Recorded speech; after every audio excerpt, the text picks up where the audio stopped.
we'd gone out for the day and my daughter was driving, and all of a sudden the white lines on the road were like wavy, and I actually thought that I needed new glasses, and that's when I went to the optician and he said no, it was the beginning of macular degeneration.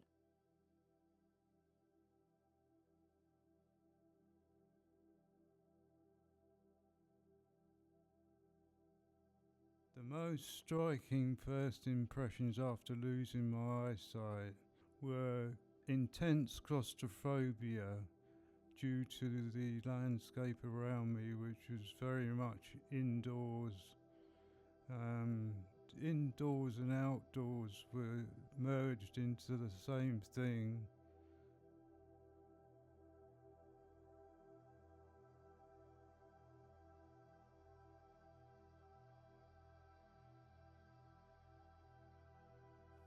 When we left, I went out, the third visit to the low vision clinic at MRI. It was a young girl, and I presume she's young enough to only have just been trained, and she said, "Can I ask you a question?" So I said, "Yeah." So, "Do you see faces?"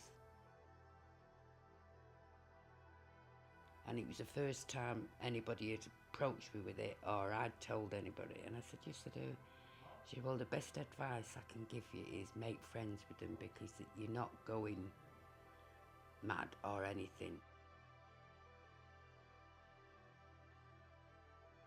And she explained to me about the when you're resting, it's your brain still working, you've got an active brain, and it's giving you pictures of what it thinks it's seen during the day.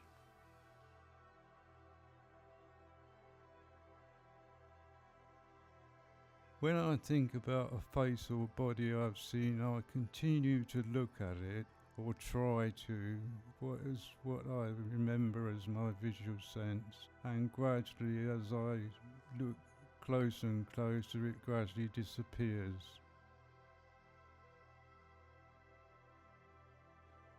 Everything is amorphic.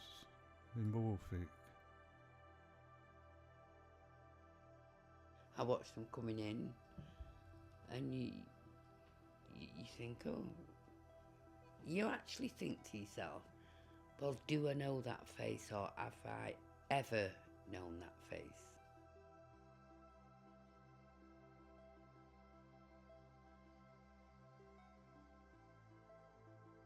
I still use my inner eye when producing my artwork.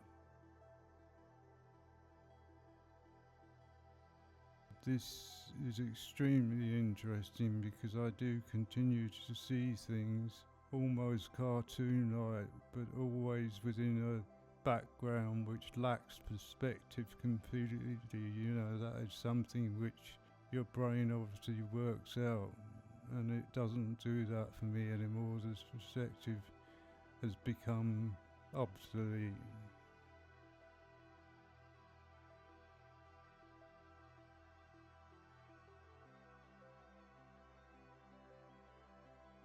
I can see buildings that aren't there, but I can see, but I can't see the buildings that are there. So it takes the pleasure out of walking, looking at things.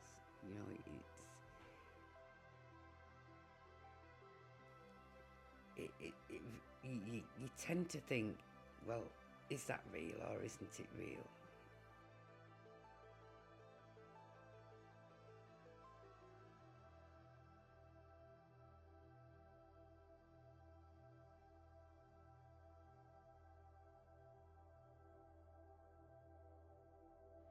My perception of familiar objects changed because of the way I thought I could see things, which was a combined thing with interior and exterior. So trees were going out of carpets, animals and people were all one thing, and a sofa would become the path. The path would be going up in the air. some of the faces are quite horrible. Some of them are the most they're all adults. They're never children's faces.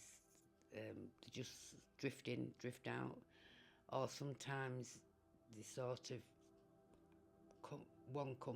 half of one comes out and another half goes towards it, and it becomes a different face. You do feel, did I see that? I didn't see that. I didn't see it. And then you think to yourself, oh, I must have been dreaming. But then you realise you are seeing faces. And I suppose if you kept it to yourself for ages, it even made it worse, because you then became at the stage where you thought, are they going to come or are they not? And by the time you finished, they obviously came because you were thinking about them. It's not all devastating stuff. There's a lot of very interesting ideas, and I quite often see a screen, a very small screen with some images from, say, a TV, like looking down on runners running across the sea, which the tide has gone out.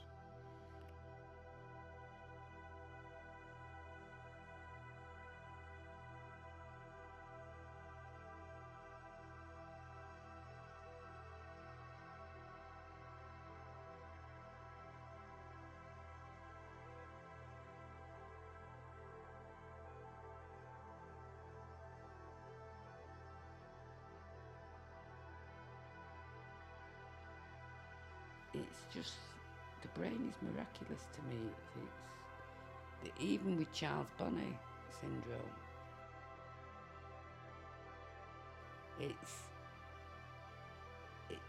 it's marvellous to think that once you come to rest, your brain is jumbling up and trying to sort out all that you've seen and make sense of it.